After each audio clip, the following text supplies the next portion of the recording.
Les felicitamos y les damos las gracias a todos por estar con nosotros en una clase más en nuestra escuela virtual digital de la UNAM, donde nosotros tratamos de seguir cultivando las amistades y el conocimiento, que en este momento pues tenemos un tema que nos fascina a todos los que hemos ido aprendiendo un poco de ellos. Y va a estar con nosotros el licenciado Molina López en la falerística y la numismática, dos disciplinas que tienen un origen muy común. Queremos entonces tener la lectura de la hoja de vida numismática del licenciado Daniel Molina López. Él es abogado, magíster en Derecho e historiador y estaba comentándome hace poquito que está a punto de hacer la defensa doctoral en historia en el Centro de Estudio Avanzado. Pertenece a varias sociedades, entre ellas la Sociedad Numismática de Puerto Rico, la Sociedad Alemana de Estudios de la Orden, el Orders and Medals Society of America. Ha escrito en varios lugares, especialmente para la Sociedad Numismática de Puerto Rico, en el Boletín Puerto Rico Numismático, y para las revistas Numismo y la Digital de UNAM, que en el próximo número, que prontito, lo van a tener para poderlo leer. Su área de estudio fuerte es la falerística y tiene temas interesantes como la investigación sobre falerística del Segundo Imperio Mexicano en los archivos de Viena, la historia de la Imperial Orden de Guadalupe en los archivos de Christian Friedrich Rothe y tiene cuidado de piezas numismáticas y falerística. Y por supuesto, en el primer Congreso Virtual Numismático de UNAM 2025 que se desarrolló en agosto, él participó con el tema La Orden de San Juan Bautista de Puerto Rico. Dejamos con ustedes al licenciado Daniel Molina López, que él va a subir la presentación y va a hacer entonces una presentación exquisita que esperamos que todos los que tengan dudas y preguntas o nos escriban al chat o esperen a la culminación del tema para darle el tiempo necesario. Licenciado, puede comenzar. Cómo no. Le pregunto si se ve la pantalla Sí. adecuadamente. ¿Sí? Ok. Muy bien. Pues primero que todo, quiero darle las gracias a la UNAM, al doctor Testolino, a la doctora Mercado, por la oportunidad de dirigirme a ustedes y de hablar sobre un tema que realmente pues, es un tema que me apasiona, me gusta mucho y que quisiera precisamente que pues, otros historiadores, numismáticos y las personas en general pues tuviesen, ¿verdad?, un mayor entendimiento de qué es lo que trata y cómo la falerística, así también como la numismática, ¿verdad?, son ramas auxiliares de la historia que precisamente nos pueden ayudar a crecer mucho más nuestro interés sobre estas áreas de la historia como tal. La numismática, como muchos de nosotros sabremos, aunque sé que entre las personas que nos están viendo hoy, pues hay personas que no son numismáticos necesariamente, pero la numismática es bastante antigua y aunque no lo crea uno o no lo parezca, ciertamente es tan antigua que desde la época de los romanos, ya los romanos coleccionaban lo que eran las monedas del mundo conocido en ese momento. Después, ¿verdad? La época del medievo, el coleccionismo de la numismática se vuelve a generar con un ímpetu mayor y aparecen algunas personas como el austriaco Joseph Hilarius Haeckel, que es precisamente una de las personas que se reconoce como uno de los padres de la numismática, porque trata de sacar la numismática de lo que es el coleccionismo, el mero coleccionismo diletante, y convertirlo en una ciencia que pueda, ¿verdad?, ayudar a la historia y que estudie. Por ejemplo, crea un sistema de catalogación, de clasificaciones de colecciones de moneda, las ordena por regiones geográficas, por tipo, trata de hacer conexiones y contextos que hasta ese momento no se hacían. De hecho, una de las críticas que tenía Hilario Hecker era precisamente que decía que todas las colecciones, aunque fueran enormemente grandes, hasta ese momento eran simplemente el producto de la mera compra por oportunidad o por belleza de la pieza, pero que no se estudiaba. Así que él empieza precisamente a tratar de convertir a la numismática en una ciencia auxiliar de la historia, dotarla de una terminología, de un objeto de estudio, de unas técnicas especiales que le permitirían entonces moverse del mero coleccionismo, ¿verdad? Y es precisamente a través de eso que la numismática también crea dentro de su propio seno lo que sería la falerística. La falerística se origina precisamente como rama de la numismática, puesto que dentro de ese mismo interés por el coleccionismo, empiezan, sobre todo en el siglo XVII y XVIII, se empiezan a coleccionar también condecoraciones.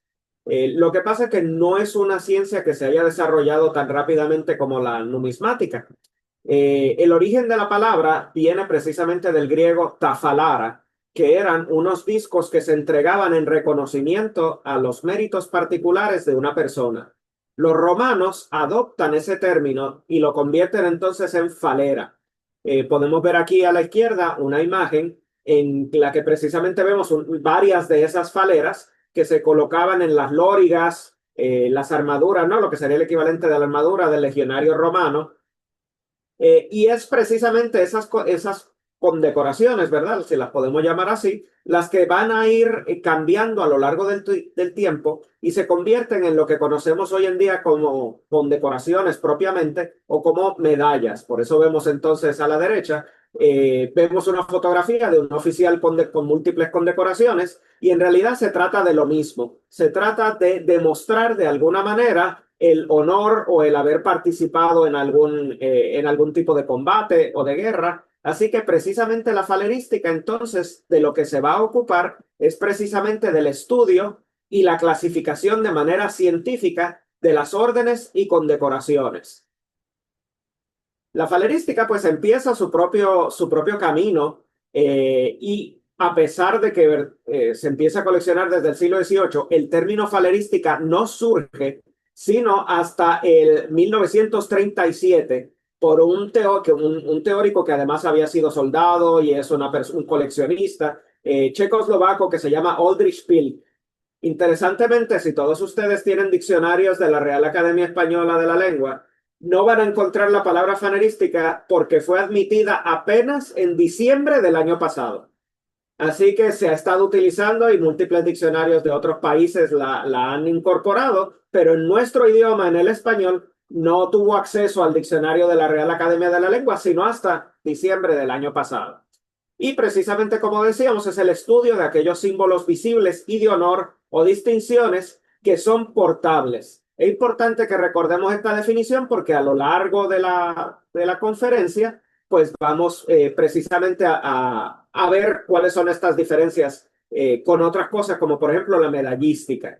Eh, a mí me parece que la falerística es una ciencia o rama auxiliar de la historia que nos obliga como historiadores a tener en cuenta muchas otras ramas de la historia y, por ejemplo, la iconografía, la heráldica, la vexilología, que por cierto, como tema, vexilología lo que significa es vexilo, viene también de la época de los romanos, significa las banderas o estandartes que utilizaban los romanos, y es un término que también se acuñó en el siglo XX para una rama o ciencia auxiliar de la historia que estudia las banderas, los pendones, etcétera. O sea que es interesante que estas dos ciencias o ramas auxiliares se hayan creado precisamente en el siglo XX. Yo sé que en este momento cuando digo de ciencia, mi hija tiene que estarme mirando mal, porque como ella estudia biología, pues para ella las ciencias son las exactas, las humanidades y la historia no lo son, pero ese es un debate que continuaremos después.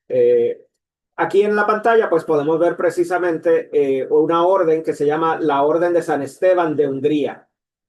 A partir de este momento, cuando yo enseñe algunas de las condecoraciones, les voy a ir mencionando para que puedan ustedes ver la variedad temática.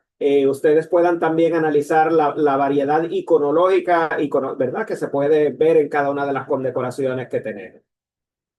Una vez empieza a desarrollar la falerística como una rama auxiliar, empiezan a surgir múltiples elementos de estudio de la falerística. Entre ellos, pues libros que se dedican a tratar la ciencia de la falerística como una rama auxiliar particular. Se crean diccionarios y léxicos, se crean distintos libros que, por ejemplo, atienden una casa en particular. Y para los numismáticos esto va a ser interesante porque van a haber mucha tangencia entre lo que es la numismática y la falerística. De hecho, si se fijan, aquí hay uno de los libros que aparece que es de la Monnaie de Paris, que precisamente es la Seca o la Casa de Moneda de París, que no solo hacía monedas, sino que también hacía condecoraciones. Entonces, interesantemente vemos también que algunos de los diseñadores que hacían o diseñaban las monedas también hacían o diseñaban condecoraciones.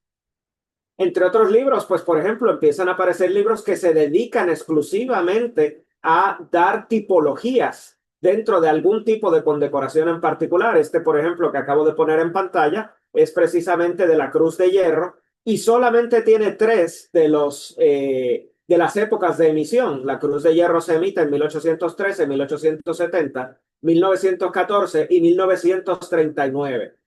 No sé si prudentemente para evitar entrar en issues del neonazismo, etcétera, pues este libro, siendo un libro vienes originalmente, pues no entraron en la del 39 y la dejaron en las primeras, que son las imperiales. Así que esta aparición de libros también genera entonces el interés por libros particulares, por ejemplo, este que es de órdenes exclusivamente del Imperio Británico, o este otro que es sobre condecoraciones de los Estados Unidos. Y así van apareciendo múltiples otros libros, y por ejemplo este otro, que es sobre medallas específicas de la guerra napoleónica. Así que entonces tenemos que la falerística se va centrando en temas tan particulares como una guerra, un tipo de condecoración o la ciencia en general, y obviamente pues múltiples países desarrollan su tema falerístico, como España, Rusia, Polonia, etcétera. Cuando decimos que la falerística y la numismática tienen un origen común, nos referimos precisamente a esto. Si vemos la imagen de la izquierda, se trata precisamente de una máquina para acuñar monedas. Si vemos la máquina de la derecha, ahí, y si lo vemos con un poquito de detalle, se están acuñando con decoraciones y particularmente cruz de hierro. Así que interesantemente vemos que las dos máquinas son prácticamente lo mismo. Y eso es parte de lo que denota el uso que se hacía precisamente como parte de del hecho de que la falerística surge de la numismática. Eh, una razón importante, claro, para distinguir y entonces separar la numismática y la falerística como ciencias separadas es el hecho de que la numismática precisamente se basa en el sistema económico principalmente, mientras que la falerística se basa en el sistema o derecho premial. ¿Por qué esto es importante? Porque dentro de la numismática, por ejemplo, tenemos el elemento fungible que no lo vamos a tener en la falerística. Me explico. Si yo tengo una moneda de 10 pesos, la puedo cambiar por dos monedas de 5 pesos o por 10 monedas de 1 peso y en eso no hay ningún problema porque se trata del mismo sistema cambiario. En el caso del derecho premial, si yo tengo, por ejemplo, una orden en grado de caballero, no la puedo cambiar después por una orden en grado de comendador, aunque sea la misma orden y el mismo tipo de derecho premial, o aunque tenga una de comendador, no la puedo cambiar por dos de caballero. Así que efectivamente el hecho de que no sean fungibles es un elemento importante que distingue ambas ciencias, su objeto de estudio, ¿verdad? Así que eso es algo que vamos a tener que considerar. Eh, Hay un término cuyo uso es diferente en ambas ciencias y es el término medalla. E incluso a los que llevamos mucho tiempo en la falerística, también a veces se nos escurre, por decirlo de alguna manera, la palabra medalla. Y es precisamente que es una palabra que tenemos que distinguir, porque una orden o condecoración no es lo mismo que una medalla. Y vamos a ver, por ejemplo, lo que tenemos en pantalla. A la izquierda, ciertamente vemos que está el mismo tipo iconográfico, una representación de la Virgen María. Ambas son piezas que evidentemente tienen mucha belleza artística y estética. Ambas ciertamente son hechas en oro y tienen finos esmaltes, así que hasta ahí van bien. Si recordamos lo que habíamos dicho de cuáles son los elementos esenciales de la falerística, uno de ellos era que tiene que ser precisamente portable. Así que ambas son portables en este caso. ¿Cuál es la diferencia entonces? Bueno, si vemos una, es evidentemente un objeto que tiene que ver con devoción religiosa. El otro, vemos que tiene, por ejemplo, una corona sobre el águila, vemos que tiene los colores trigarantes de la bandera, vemos que tiene un lema que habla sobre religión e independencia. Así que vemos elementos políticos, elementos de control de gobierno ¿verdad? El objeto del lado derecho. Así que ya podemos determinar entonces que evidentemente estamos ante dos cosas diferentes. Una medalla en el lado izquierdo y una condecoración en el lado derecho. Las dos son portables, pero hay una que se dio por motivo de mérito o por motivo de ¿verdad? Algún hecho que se quería conmemorar distinto a la mera devoción religiosa. Eso sin quitarle, obviamente, el mérito artístico o el mérito devocional a la de la izquierda, pero vemos entonces una diferencia. Esta es un poco menos clara. Aquí obviamente tenemos un uniforme, se trata de un uniforme militar americano, ambos son uniformes americanos, y vemos dos objetos, vamos a llamarle así por ahora, que se parecen y parecen ser lo mismo. No obstante, ¿son portables? Sí, ambos son portables. Ahora, ¿son de mérito? Pues el que se ve más bonito, que es la primera fotografía de la izquierda, es un cordón de mando, pero su reglamento establece que solo se puede utilizar cuando el soldado está en función de, por ejemplo, como ayudante del presidente, ayudante de un secretario. Cuando el soldado no está en esa función, se lo quita. El otro que tenemos que se ve mucho más modesto es lo que se conoce como un fourragère y es del ejército francés y se le da a unidades completas como reconocimiento por los méritos en combate. Y entonces unidades estadounidenses que pelearon, por ejemplo, en la Segunda Guerra Mundial han recibido fourragères. Así que cuando comparamos ambos objetos son idénticos prácticamente, son portables, pero solamente uno es una condecoración porque fue otorgada por mérito.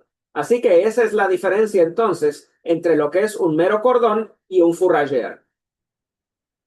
Al igual que en la numismática, vamos a tener y nos vamos a encontrar a lo largo del proceso en el problema de que va a haber réplicas, va a haber condecoraciones falsas, igual que hay monedas falsas, hay monedas apócrifas o que nunca existieron realmente o emitidas por un estado real, y lo mismo hay condecoraciones así.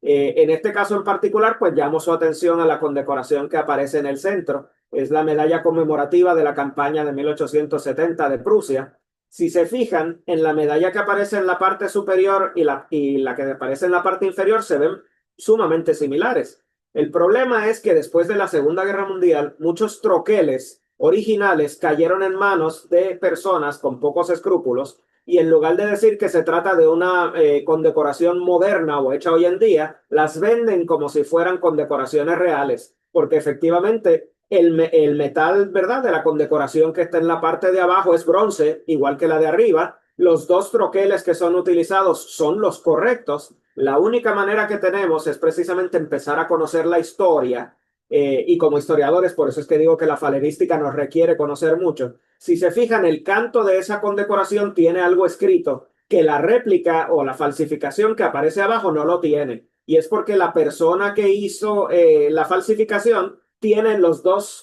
cospeles que pueden hacer el anverso y el reverso, pero no tiene la máquina que podía hacer el grabado en el canto. Y cuando sabemos que se supone que lo que dice es hecho de cañones capturados del enemigo, porque lo que hicieron los alemanes cuando derrotan a los franceses en 1870, funden múltiples cañones para poder hacer esas condecoraciones y entonces poderlas entregar. Así que cuando conocemos la historia y sabemos que eso debe estar escrito y llega a nuestras manos una condecoración como la que está abajo, sabemos que es una falsificación.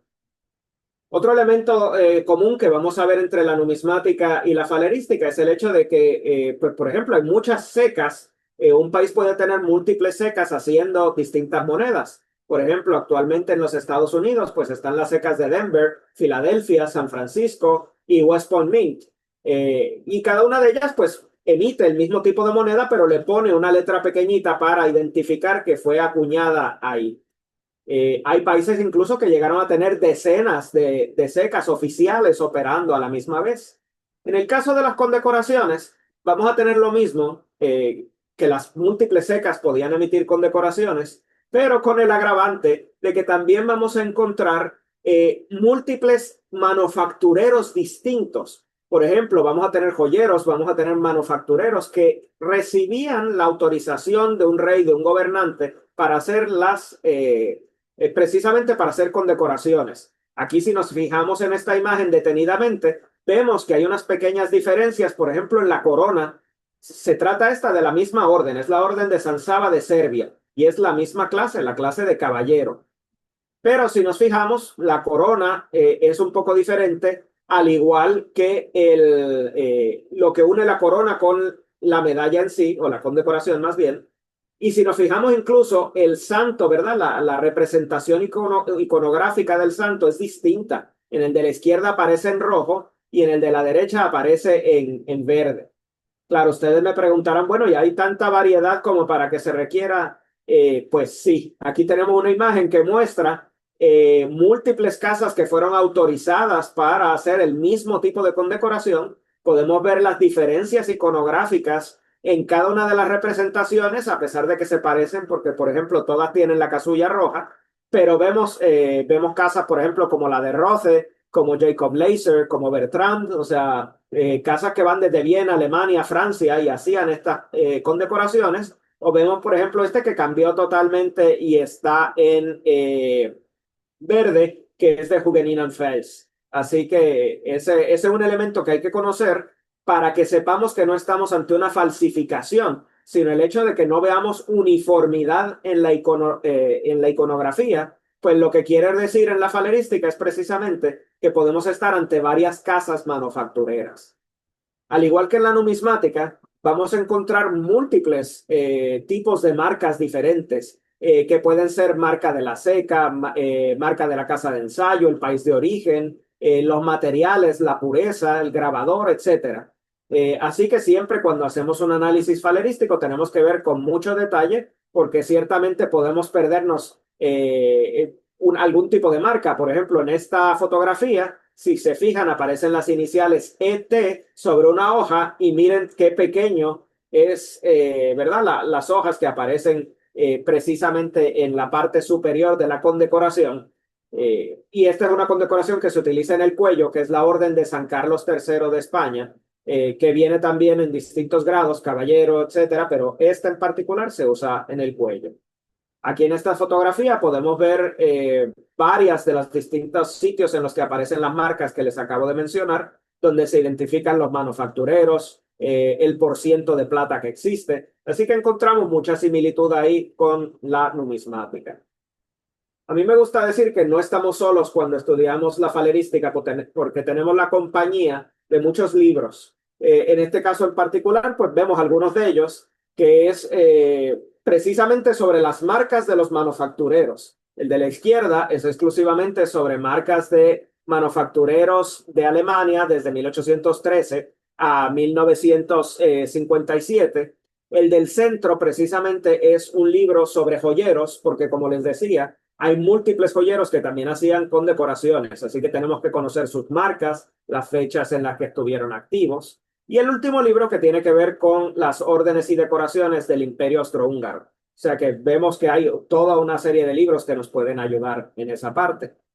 Cuando como historiadores tenemos la suerte de tener en nuestras manos el libro de algún manufacturero o los archivos de manufactureros, eso pues nos da una gran ayuda. Por ejemplo, aquí podemos ver un libro de un manufacturero donde vemos los dibujos técnicos y los dibujos artísticos, pero además vemos los números de los punzones, los distintos troqueles que utilizaban para ir haciendo la condecoración, y a la derecha podemos ver ya una condecoración completada. Así que ciertamente el tener acceso a esos libros nos puede dar mucho valor histórico.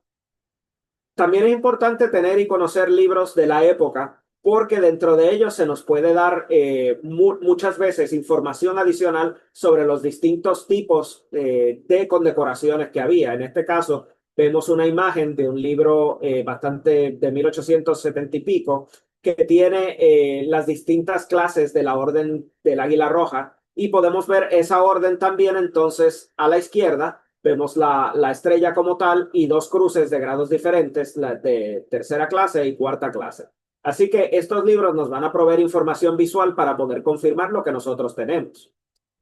Y como les digo, siempre, hay un error muy común que normalmente cuando las personas ven un año, por ejemplo, en una condecoración, piensan que ese es el año en que fue hecha la condecoración, y eso no es correcto. Normalmente los años que nosotros vemos en las condecoraciones es el año en el que se donó o se creó la condecoración. Así que precisamente conociendo las tipologías es que nosotros determinamos realmente si esa condecoración es de una fecha en particular, porque las fechas nada más pueden significar cuándo fue hecha.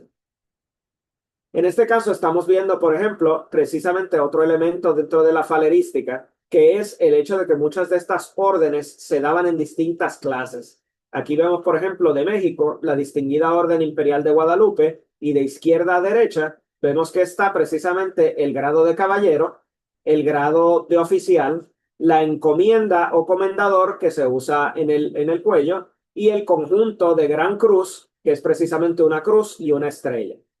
Aquí yo quiero clarificar algo porque ya me han escuchado 2 veces utilizar el término estrella para referirme lo que principalmente en Latinoamérica se le llama como una placa. La falerística europea, Alemania, Francia, Inglaterra, se refieren a ellas como estrella y yo también he adoptado ese término, porque cuando vemos, por ejemplo, la definición de placa en el diccionario de la Real Academia, la primera que aparece dice insignia distintiva que llevan los agentes de policía para acreditar que lo son. Y ciertamente entonces, pues confundir un elemento histórico de una estrella de 1865 del emperador Maximiliano de Habsburgo con una placa de policía no es por quitarle mérito al policía, pero obviamente históricamente no tiene la misma relevancia. Otra de las definiciones de la RAE de placa dice que es una plancha que sirve para anunciar el ejercicio de una profesión y que se coloca en las puertas de una oficina. Y la última, que es la entrada, la plancha que se pone para restaurantes, talleres mecánicos como símbolo de acreditación. Así que para evitar esa confusión, pues yo utilizo siempre el término estrella y de hecho pues sugiero a personas interesadas en adentrarse en la falerística pues que lo adopten también. Uno de los elementos interesantes en la falerística, como decía, son la existencia de múltiples grados. Y aquí podemos ver uno de los grados más altos. El grado más alto normalmente es el collar, pero aquí vemos lo que se conoce como la Gran Cruz, se le llama así. Y vemos entonces que son unas bandas pectorales que se utilizan normalmente desde ya sea el hombro izquierdo hacia el costado o viceversa. Y tienen precisamente una cruz y una estrella. La primera que vemos es la Orden de Isabel la Católica de España, de izquierda a derecha. La segunda es la Orden del Daneboro de Dinamarca. Y la última es una cruz precisamente de la Imperial Orden de Guadalupe de México. ¿Por qué es importante también la falerística dentro de la historia? Bueno, aquí yo les tengo una imagen que representa la evolución de la Legión de Honor, que fue una condecoración creada por Napoleón Bonaparte en 1804 y que todavía hoy en día se sigue dando en Francia y es una de las condecoraciones más importantes de Francia.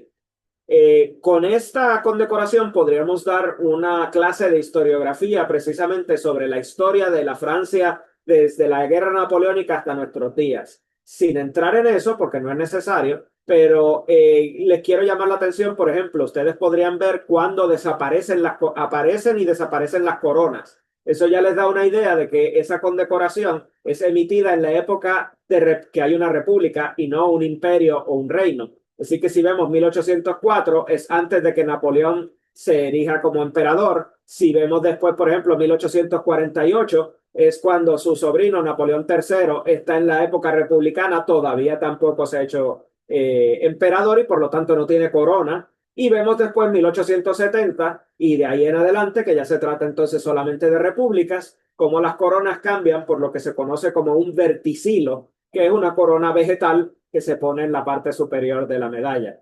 Y ciertamente podemos entrar entonces a ver los distintos cambios. Fíjense que la forma es la misma, pero a lo largo de la historia de Francia pues cambia lo que va en el centro, la corona. Así que la falerística realmente nos ayuda en muchos de estos casos a hacer todo un estudio historiográfico. Al principio les dije, ¿verdad?, que la regla general era que las condecoraciones son objetos de mérito y portables. Como toda regla, tiene excepciones. Así que una de las excepciones más claras es esta que les tengo aquí, que es precisamente la medalla por rescate en peligro de Prusia. En este caso es Prusia, pero muchos países europeos la tienen y de hecho todavía hoy en día tienen medallas por rescate en peligro. Son medallas que no se le dan, por ejemplo, a bomberos o policías porque ese es su trabajo, sino medallas que se le dan a alguien que no porque tenía la obligación de actuar, actuó, puso en riesgo su vida y salvó a una persona, ¿verdad? O propiedad, etcétera. En este caso, si se fijan, en la parte izquierda aparece una condecoración que tiene una cinta y a la parte derecha aparece una medalla propiamente. Las dos se consideran dentro del derecho premial y son parte del análisis falerístico. Pero interesantemente, fíjense que la medalla, que es más grande, evidentemente tiene un contenido mayor de plata. Pero esa es la clase más baja, es la segunda clase. La clase más importante es la de la izquierda, que es más chiquita y tiene menos plata. Y ustedes dirán, pero eso no me hace sentido. vamos al principio de lo que significaba precisamente la falerística, es reconocer el honor. Había uno de los franceses de estos faleristas franceses que tiene una frase que dice, el honor no es algo visible, pero precisamente para hacerlo tangible y evidente es que se han hecho las condecoraciones. Entonces, si tenemos una condecoración que nos podemos poner en una cinta, me la puedo llevar al mercado, me la puedo poner cuando voy a la iglesia, o sea, en otras palabras, la puedo presumir. Que mientras tenga la medalla la tengo que dejar en mi casa y solo la verán las que van a mi casa. Así que el elemento de poderlo portar, enseñar, demostrar que yo me había ganado esa condecoración es lo que hace que la más pequeña sea la más importante y la más grande o con más plata, pues ¿verdad? Es la que es la segunda clase, la de menos importancia. Interesantemente, este formato se repite a todo lo largo de la historia de Alemania una vez se unifica y después de la Primera Guerra Mundial, en la parte superior vemos el mismo concepto para la época de la República de Weimar. Vemos entonces la medalla más pequeña, digo, la condecoración más pequeña y la medalla más grande, la primera clase la de la izquierda, la segunda clase la otra. Y lo mismo incluso llega hasta el periodo de la época nazi. Podemos ver en la parte de abajo también la condecoración y la medalla. Como les decía, no estamos solos. A la izquierda aparece un libro que es exclusivamente estudia la tipología de los distintos reinos y estados alemanes desde 1782 al 1918, exclusivamente sobre las condecoraciones que tienen que ver con el rescate en peligro. Las condecoraciones las vamos a encontrar en todos sitios cuando nos ponemos realmente a buscarlas. Por ejemplo, aquí podemos ver una cruz de hierro en el lado izquierdo y una orden de San Miguel de Rusia en lo que son los portaestandartes y portabanderas. Aquí vemos, por ejemplo, la orden del Águila Negra de Prusia en un casco de granadero. Aquí vemos la orden de Santa Ana de Rusia, la vemos en una espada que probablemente también fue otorgada como un premio, o sea que vemos la cantidad de distintos elementos que la falerística puede estar estudiando. Este es uno de los, ¿verdad?, más raros en este caso y se trata precisamente de una trompeta de un regimiento que recibió esta condecoración, que es la Orden de San Jorge de Rusia, y se le concedió como honor adicional que el trompeta del regimiento pudiera amarrar la cinta, una cinta obviamente mucho más larga, pero que pudiera identificar cuando tocaba que ese regimiento había recibido esa orden. Así que nos damos cuenta que ya la hemos visto en múltiples aspectos militares. Pero interesantemente no solo se circunscribe a aspectos militares. Aquí tenemos una orden de San Andrés, el primer llamado, y ese es el nombre de la condecoración completo. Orden de San Andrés, el primer llamado, es de Rusia, y a la derecha vemos un interesante set de mancuernillas que fueron entregados junto con el gran collar. Así que lo podemos encontrar en todo, y este es el mejor caso. Esta es la orden de Alejandro Nevsky de Rusia, y la podemos ver en un set, ¿verdad? De platos y tazas, etcétera, que fue entregado como parte del premio a la persona que recibe precisamente la condecoración, pues le habían hecho esa condecoración precisamente para regalarlo como parte del premio. Es interesante también apuntar que en la falerística no solamente nos encargamos de revisar o de ver lo que son las medallas militares, porque también el sistema premial aplica a la parte civil del Estado. En este caso vemos lo que es la Orden de Guadalupe. Precisamente las dos condecoraciones son exactamente lo mismo, pero cuando las vemos en el reverso, ahí aparece entonces el lema al patriotismo heroico, que nos deja saber que esa es la vertiente militar, y al mérito y virtudes, que nos deja saber que esa es la vertiente civil. Así que vemos que utilizan el mismo tipo de banda, la misma condecoración, pero hay un elemento pequeño que nos va a permitir distinguir si es civil o es militar. En este caso tenemos condecoraciones que nos hacen más fácil ver si es militar porque tienen las espadas cruzadas. O en el caso de la izquierda, que es una orden de Takovo de Serbia, ahí tiene una corona de laurel que demuestra que es militar. La del centro es la Orden del Mérito de Bulgaria y la de la derecha es la Orden de Alberto el Oso de Anhalt. Es una condecoración muy graciosa y que normalmente a los niños pues, les agrada por tener el osito caminando sobre las almenas del castillo. Otro elemento interesante que vamos a ver en la falerística y que también lo vemos en la numismática, por ejemplo, aquí, esta es una condecoración que fue diseñada originalmente precisamente y fue hecha por Barré y también que era el jefe de la Ceca de Francia. Así que vemos que se sigue repitiendo este proceso de una tangencia entre la falerística y la numismática. Ahora, hay que ser acuciosos, ¿verdad?, con nuestro examen. Si se fijan, el anverso de las dos condecoraciones es el mismo. La condecoración es la medalla conmemorativa de la expedición de Tonquín y mantiene el mismo orden de las batallas, excepto una. Khao Yai, que es la primera, en la de la izquierda, no está en la de la derecha. Aquí es donde nuevamente esto nos obliga a ir a la historia. ¿Qué pasó? ¿Por qué tenemos dos condecoraciones?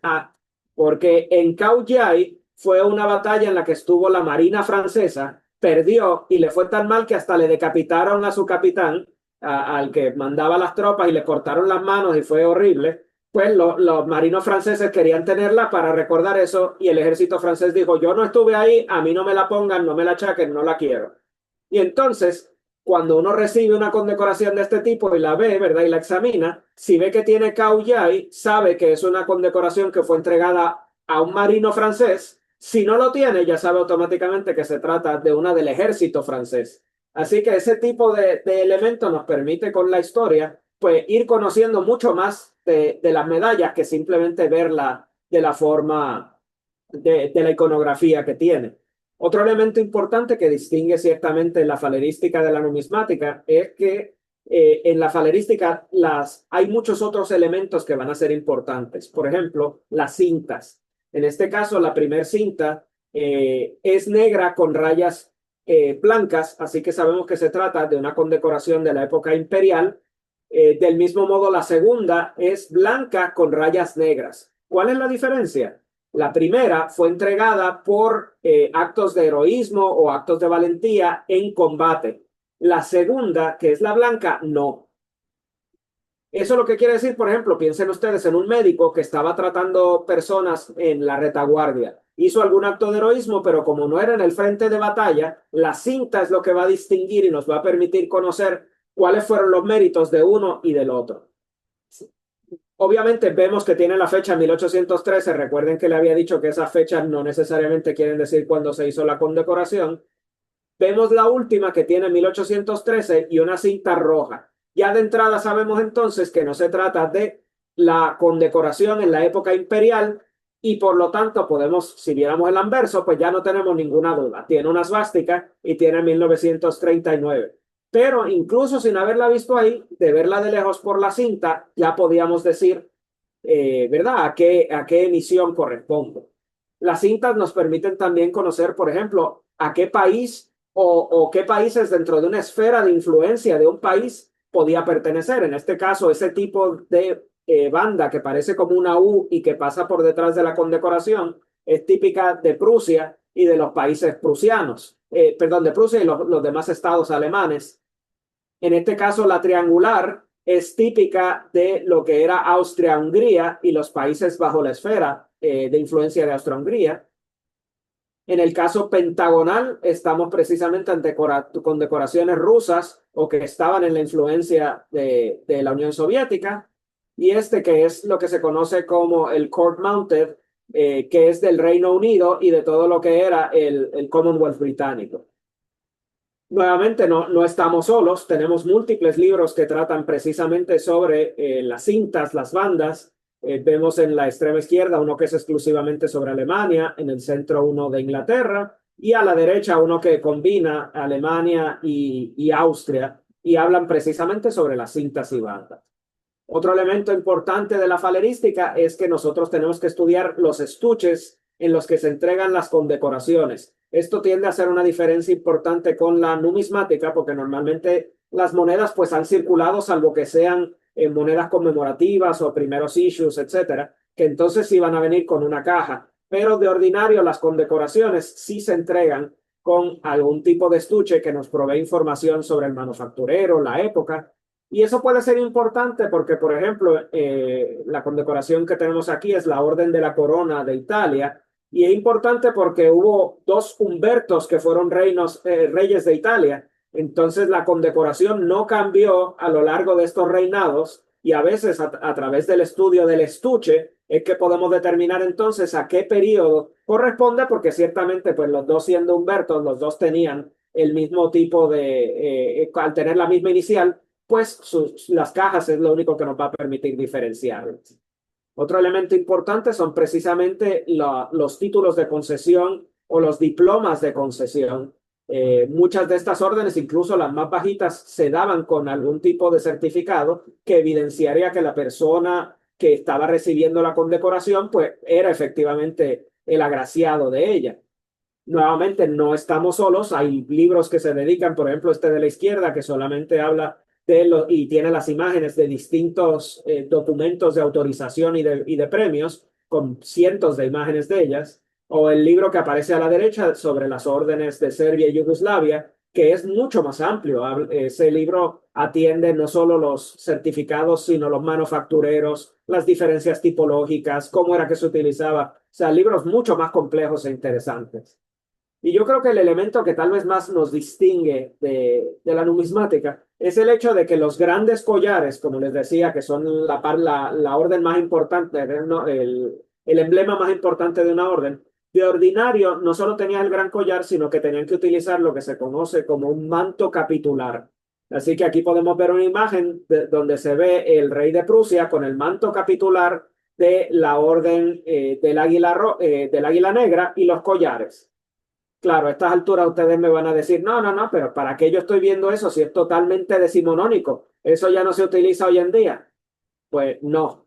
Aquí tenemos al actual rey de Inglaterra con su manto capitular de la Orden de la Jarretera y el collar de la Orden de la Jarretera. A la izquierda arriba vemos a otro miembro de la Casa Real con el manto capitular de la Orden del Cardo. Y en la parte de abajo podemos ver varias personas utilizando el manto capitular de la Sagrada y Militar Orden Constantiniana. Así que todavía hoy en día se utilizan y por lo tanto dentro de nuestro estudio de la falerística pues los tenemos que atender.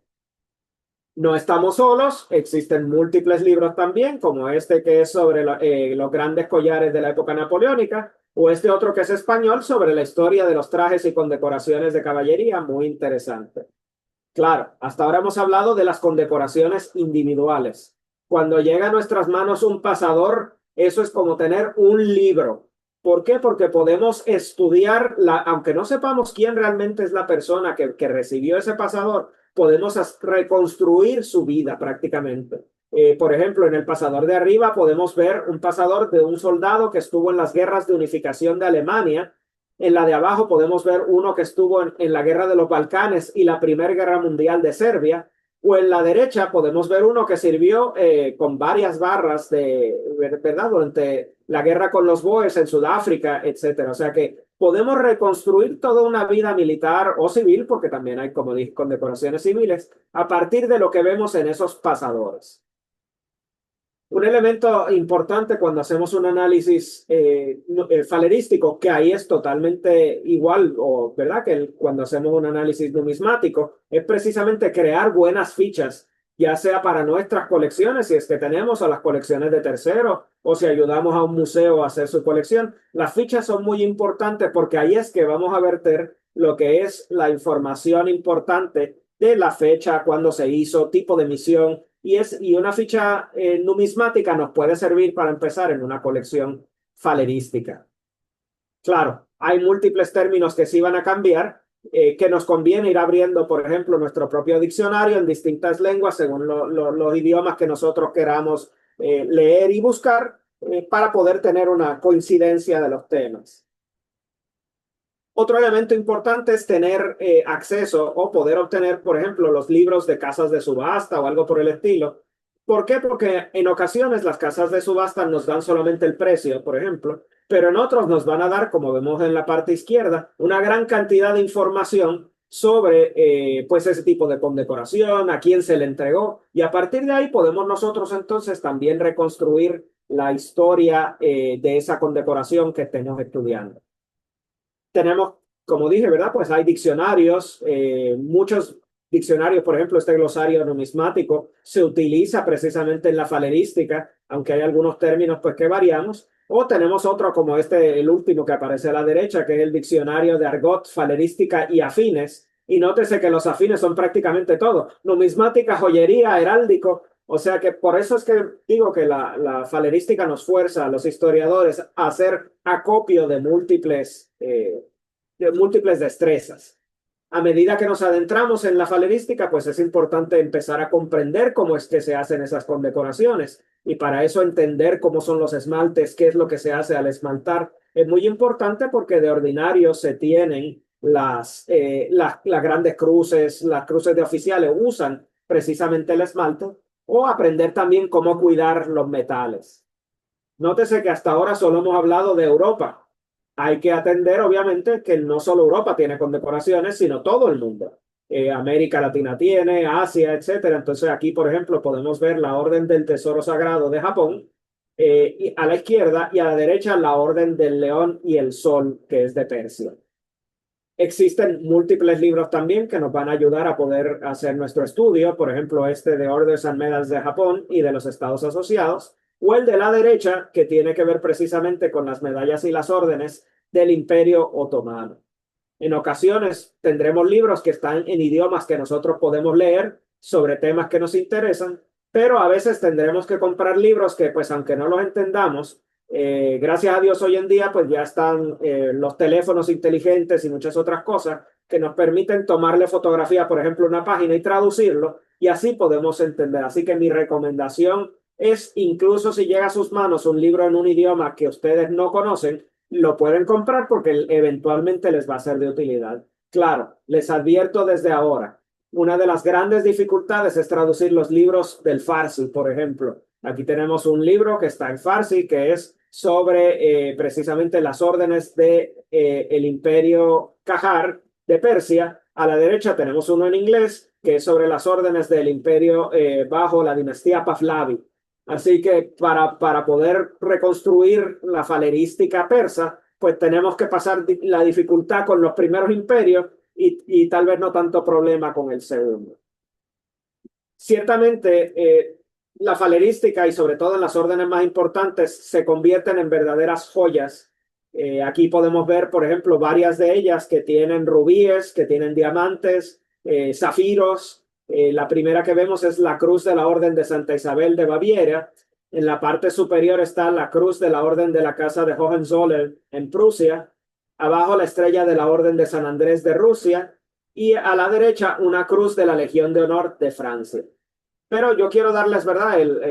Dejarles con este pensamiento. El hecho de que no tengan perlas, no tengan diamantes, no tengan joyas, no quiere decir que dejan de ser, ¿verdad? Precisamente elementos de gran valor y de gran belleza estética. Aquí vemos un toisón de oro de Austria a la izquierda, la Orden del León de Saringen de Baden en el centro y la Orden de Francisco José de Austria. Así que aunque estas no tengan piedras preciosas, ciertamente están llenas de simbolismo y de historia que vale la pena conocer y preservar.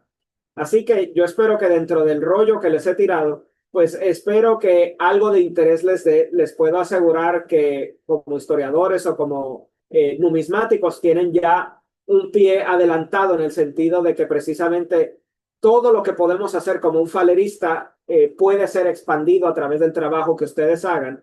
El coleccionismo de las condecoraciones es muy interesante, pero podemos ir mucho más allá porque cada condecoración que llegue a sus manos les va a contar una historia, tiene mucho que contarles, así que es cosa de simplemente saber buscarlo y tratar de conocerlo. Pues muchas gracias. Gracias a ti, Daniel, excelente. Dale para atrás a esa presentación y quédate en la última, porque usaste un concepto allí de torzón de oro, que en la República Ajá. Dominicana lo vimos bien obvio, lo tenemos en Puerto Rico también, en, en la catedral. No sé si quieres abundar un poquito más sobre el torzón de oro. Bueno, el toisón de oro, de hecho, originalmente se inicia con una persona que se conoce como Philippe Le Bon, y es una sola orden. ¿Qué pasa? A medida que pasa el tiempo, si se acuerdan, pues está, por ejemplo, Carlos V, que es un Ujú. emperador que precisamente es emperador de España, de Austria, de todo, Sí. y él eventualmente decide romper su reino, vamos a decirlo así, se lo deja la mitad a uno de los hijos, la mitad al otro, y cuando hace eso, precisamente empieza el problema de que los austriacos deciden, no, yo soy el verdadero tenedor de la orden del Toisón de Oro, los españoles dicen por su parte, no, yo soy el que verdaderamente lo es. Hay de hecho, tan hay una pugna que parte del tesoro original que correspondía a la orden se queda en Viena, pero la de Viena, obviamente, ya una vez termina con la Primera Guerra Mundial, termina el Imperio Austrohúngaro, pues esa como orden estatal, pues ya no continúa. Interesantemente, en España sí sigue como orden formal y de hecho tan recientemente, creo que fue el año pasado, el rey le entrega precisamente la orden del Toisón de Oro a su hija, que va a ser la futura reina. O sea que sigue siendo una orden dinástica, pero por eso es que existen dos. Así que hay que aclarar cuál y de hecho, interesantemente, en 1809, si no me equivoco, hay tres toisones de oro porque Napoleón Bonaparte, una vez ha conquistado España y ha conquistado, bueno, o en este caso doblegado a Austria, dice, ahora como yo tengo todos los toisones, voy a ser el toisón francés que ha dominado los otros dos. No se llegó a acuñar o a hacer ninguna condecoración, pero sí se hicieron estatutos y los reglamentos, o sea que en un momento llegó a haber los tres toisones de oro. Quiero decirle al público que el licenciado parece que está mostrando allí ciertas piececitas y quizás unas láminas. No, señores, es que él tiene una colección bastante extensa y maravillosa. No sé de cuántas piezas, licenciado, se las ha podido contar todas. No, pero tiene No, miles. ¿Verdad que sí? no tanto. Tampoco. No, no llega. Yo sé que tiene muchísimas y le ha costado muchísimo también tiempo y trabajo y dinero conseguirlas, pero es maravilloso estar sentado con él y muchas de las piezas que él tiene, tenerlas en las manos. Cuando hablas de la cinta, de las bandas y de las cintas, que tienen una especie de rosetón, ¿así que se llama o tiene otro nombre? ¿Y por qué que se usan? Si quieres Eh, darle para atrás y mostrar alguna, sí, vamos a ver, perdón que vaya para que así ellos para sepan de atrás. qué estamos hablando. Igual que el torzón de oro es la primera pieza, donde está ahí un carnerito que a veces aparece como cordero. Sí, vamos a ver, creo que aquí hay alguna. Y yo vi Bueno, algunas. aquí vamos a ver un elemento distinto, pero el rosetón, al igual que este moñito, si lo vemos aquí en la segunda Y eso como un condecoración, lacito. son elementos que se utilizan precisamente para distinguir grados o premios adicionales. Entonces, en el caso de la que estoy buscando ahora, que es la que tiene un rosetón, Sí. bueno, podemos verlo también en la de México. Vamos a un momento y vamos para allá, que esa tiene. Eh, ok, ¿Ves? aquí. Ahí tienes Ahí algunas. podemos ver la roseta y Y precisamente la aquí, roseta se utiliza para distinguir lo que normalmente se conoce como el rango de comendador, porque el tamaño de la condecoración y las cintas es la misma que la de caballero, pero entonces para reconocer un grado diferente es que se hace esa pequeña roseta que se hace del mismo color con la misma cinta de de la condecoración y así entonces se distingue una de la otra, pero es para distinguir los grados. muy bien. Yo sé que el doctor Crespo escribió aquí ciencia igual a conocimiento, que eso es claro, esa es la base, ¿verdad? En la conceptualización de la ciencia. Pero no sé si el doctor Crespo también se acuerda de la palabra nomostelia.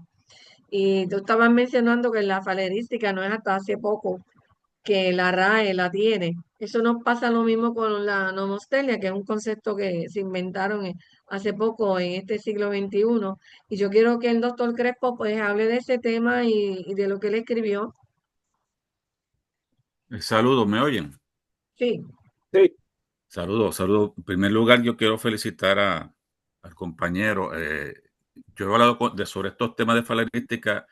Yo creo que la primera vez que oí esa palabra fue de sus labios, hace unos cuantos meses atrás, y he aprendido cosas increíbles sobre este campo. Yo lo admiro muchísimo porque no entendía, o sea, primero no conocía el campo, segundo, pues no conocía que en Puerto Rico hubiese una persona con la capacidad y conocimiento que que tiene el compañero Daniel Molina. Yo tengo un par de preguntas y la primera, gracias a la doctora Mercado, a Damaris, que me la adelantó, sobre Toazón de Oro, porque me fijé en eso, que tanto en España como en otros países europeos también lo usan en sus cadenas, en sus collares.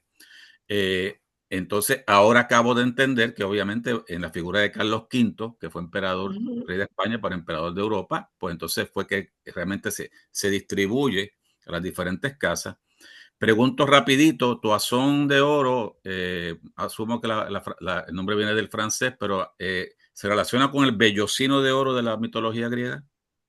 Sí, correcto. Y de hecho es un elemento interesante. Déjame ver si podemos ir a la última para verlo rápidamente y poder hablar acerca de él. Porque cuando Philippe Le Bon hace el diseño y aprueba el diseño de la condecoración, es porque precisamente era una persona muy ávida de lo que era la historia, que tenía que ver con el vellocino de oro, etcétera. Pero en el momento en que él hace la condecoración, hay muchos curas que dicen, pero es que eso es un elemento pagano, eso no tiene, eso viene de los griegos, eso no tiene nada que ver con la liturgia. Y entonces se inventan todo un rollo adicional para tratar de que no haya ningún óbice con la iglesia sobre la historia. Pero sí, ciertamente, si te fijas en la condecoración, tiene el cordero que está doblado, porque en la historia el cordero está, la piel del cordero, el vellocino está colgado de una rama.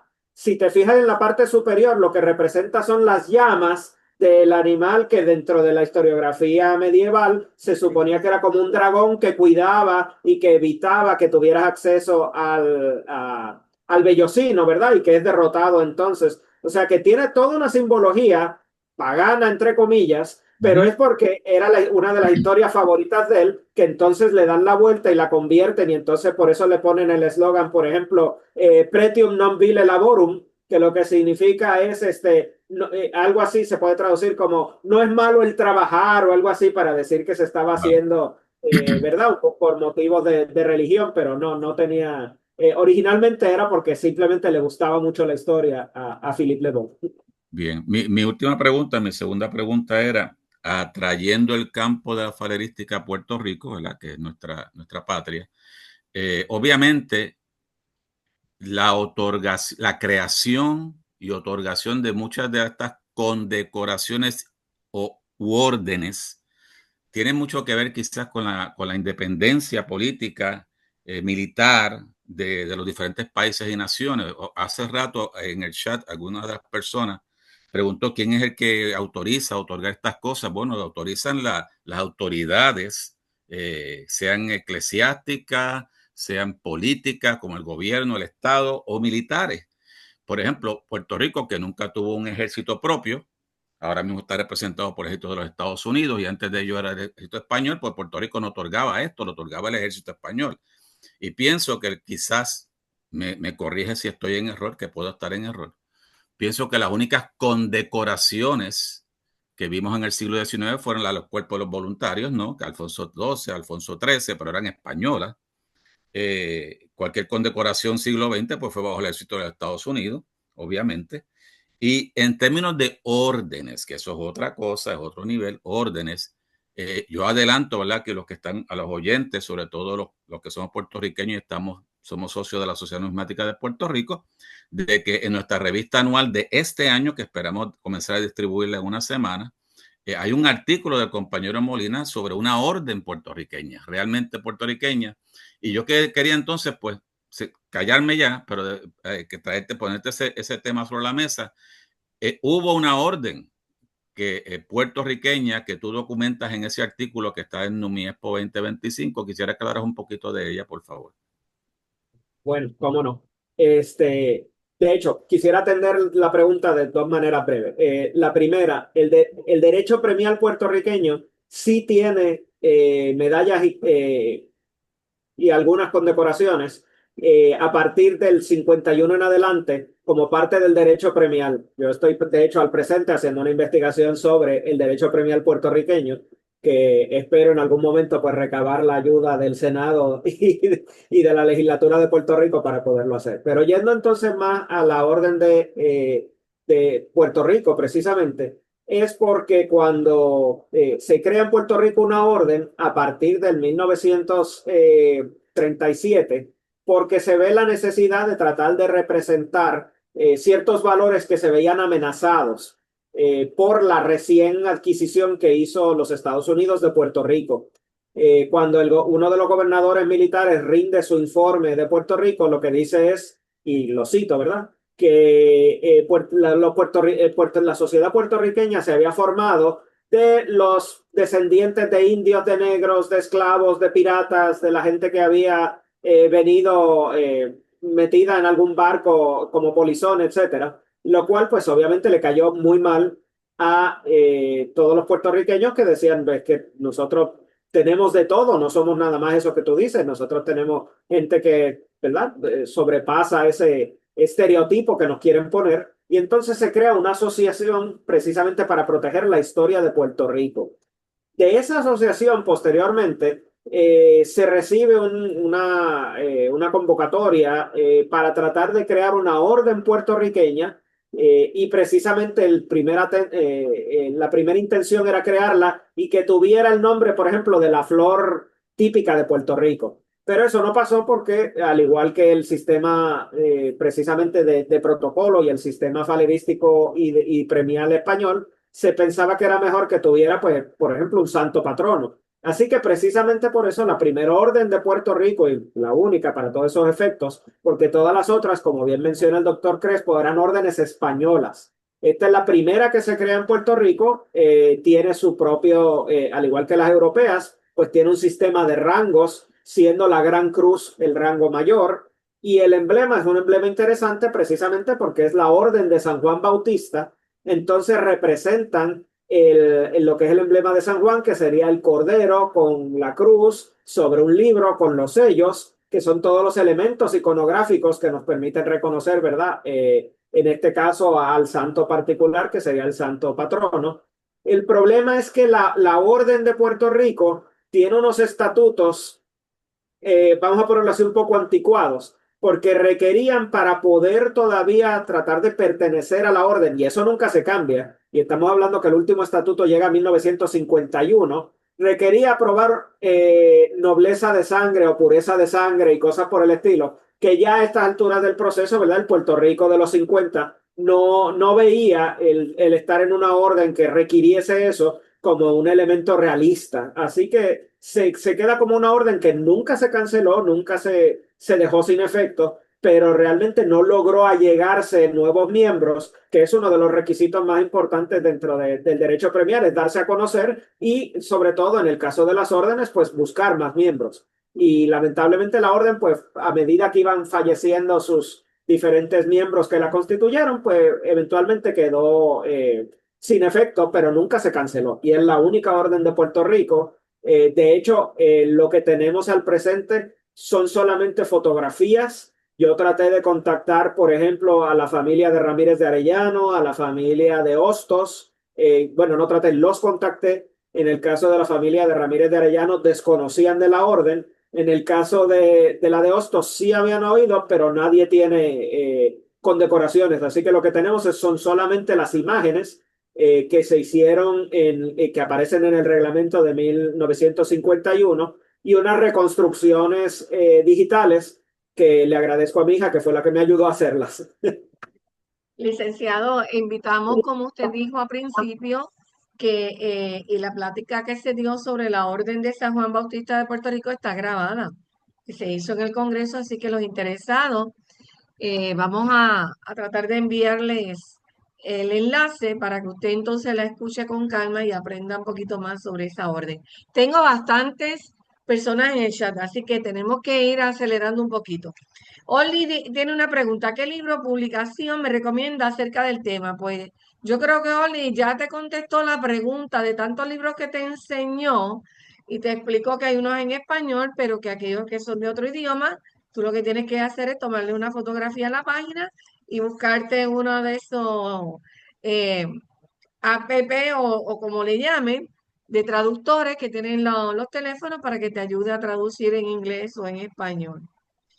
Señor Luis Excelente. Borrero, Y ah, puedo intervenir brevemente, tal vez ajá, el que le recomendaría primero a todos es uno que se llama en inglés Book of Orders and Decorations, el libro de las órdenes y las decoraciones de Václav Merica.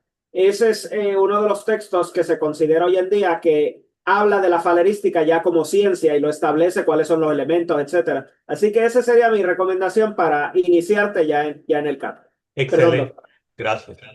y Borrero tiene algo parecido porque dice para el área de Puerto Rico del Caribe. Bueno, para el área, por ejemplo, hay un muy buen libro que, denme un segundito y le busco aquí porque tengo Pero es que no sé por qué precisamente sacaste la el... presentación, hijo, si no hemos terminado las no, preguntas. porque no es la presentación, lo que estoy buscando es un programa que yo tengo donde tengo todos mis libros listados.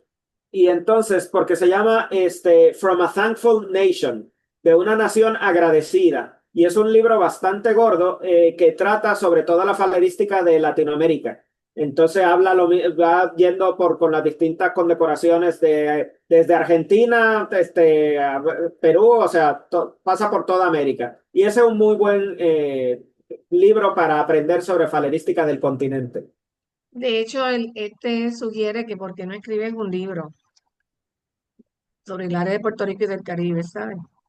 Yo sé que lo has tomado en consideración antes, yo te hice el mismo planteamiento, pero por ahora estoy segura o casi segura de que no puedes trabajar en eso, lo ocupadísimo que estás. Y Diana López Sotomayor dice excelente sugerencia, así que hay varios pidiéndote el libro. Diana López, la pregunta que acogió el doctor Crespo, quien autoriza el diseño de las condecoraciones, pues ya hemos hablado sobre ese tema. Adrián González de Monterrey, México, te dice excelente conferencia. Daniel Molina pregunta, ¿sabes cuál fue la primera condecoración entregada en un país en Latinoamérica?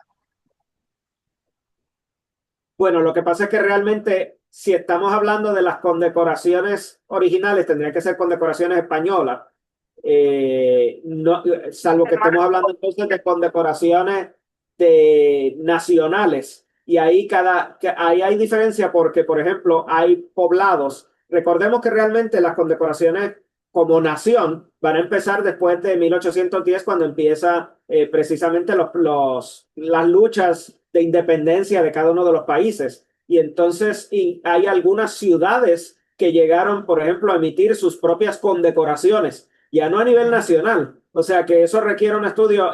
Por ejemplo, recuerdo que en el caso de España hay un libro, se me va el nombre ahora, pero es bastante grande, que es exclusivamente sobre las condecoraciones de las ciudades que emitían, por ejemplo, que en el día de hoy hemos sacado a las tropas de Napoleón. Ah, pues va una medalla. Que hemos hecho tal cosa, pues va otra medalla. O sea que tenemos medallas que son de ciudades, y en el caso de América, pues se da precisamente, por ejemplo, que en el caso pues, del proceso de independencia de Venezuela, se dan medallas particulares y después, hasta que se crea una nación como tal, es que se empiezan a presentar medallas generales. O sea que hay que tener en cuenta que puede que haya medallas más antiguas que una medalla nacional por haber sido medallas locales.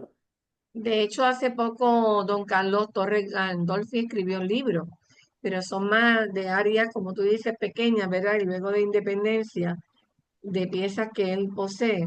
Excelente exposición, don Daniel, te dice Carlos Gallego. Y, y Oli vuelve a decir que si puede eventualmente hacer un libro sobre ese tema. Por acá, don Rafael Echevarría, muy interesante exposición del tema, muy agradecido por compartir toda esta información. Jaime Molina, hoy he aprendido cosas que no sabía, no eres el único. Sigo diciendo que tengo un sobrino bien, no sé qué. ¿Qué quiso decir con bien inteligente o muy conocedor? Don Jaime, si quiere clarificar. Me queda entonces No, no, Don no, Roberto. no lo deje clarificar, Damari, no lo deje Ok, clarificar. está Sí. bien. Es familia de licenciados, ¿saben? Para los que no tienen conocimiento. Y don Roberto, que agradece mucho a ti se ha enriquecido muchísimo con el conocimiento y la presentación. Y un atento saludo para ti desde San Salvador, El Salvador. Bueno, ¿hay alguna otra pregunta, comentario? Pues se me acabaron los del chat. Este es el momento. Si alguien quiere clarificar algo, o Pues preguntar. nada. Siendo eso, pues no me resta más que entonces darle las gracias a todos por haber compartido conmigo esta hora. Les agradezco muchísimo su tiempo y espero, ¿verdad? Que si les interesa el tema, me pueden contactar en confianza y con todo gusto platicamos y les proveo libros adicionales que pueden buscar, temas de estudio. O sea, yo tengo precisamente decenas de distintas conferencias que he preparado sobre temas falerísticos, o sea que les puedo asegurar que ustedes tienen temas de investigación, de estudio, de interés que les puede gustar mucho. Así que nuevamente muchas gracias y que tengan muy buenas tardes y Dios les bendiga. Muchas gracias. La Unión Americana hace entonces constar que le complace en certificar que don Daniel Molina López, en el 10º aniversario de UNAM, realizó la presentación del tema la falerística y la numismática, dos disciplinas con un origen común, otorgado en la Escuela Virtual Numismática de UNAM el 26 de octubre de 2025. Lleva la firma de las personas concernientes, así que agradecemos una vez más el tiempo y la presencia de don Daniel y la excelente exposición que hizo. Doctora, me piden que si puedo dar mi correo electrónico. Mi correo No, electrónico claro, es lo la... tienes en tu presentación, lo tienes en tu presentación al final. Sí, pero aquí voy para que lo puedan copiar. Déjenme entonces Que le tomen ir una aquí. fotografía. Sí, vamos a Él prefiere presentarlo. que le escriban antes de llamarlo, pero si es algo urgente, también me pueden llamar a mí, yo les hago la conexión. Entonces, vamos a la página que es la última, Sí, la última, que no después se del quiere, doblón. pero sí, voy. Ok, aquí está. Ahí está el correo electrónico para aquellas personas que se quieran contactar conmigo y hacerme cualquier pregunta, pues en confianza, estoy a la hora. Lo tienen en el lado izquierdo abajo de Molina, @gmail.com. Y Sí, ahora pues entonces, de parte de una le damos las gracias y no se me vayan. Vamos a cerrar la escuela virtual porque queremos invitarlos a ustedes al evento de Encuentro Numismático de Puerto Rico, que por lo menos tengan constancia y puedan subir a nuestra página web de la Sociedad Numismática de Puerto Rico. Gracias a todos por el tiempo que nos han dado y muchas bendiciones. Cerramos entonces la grabación.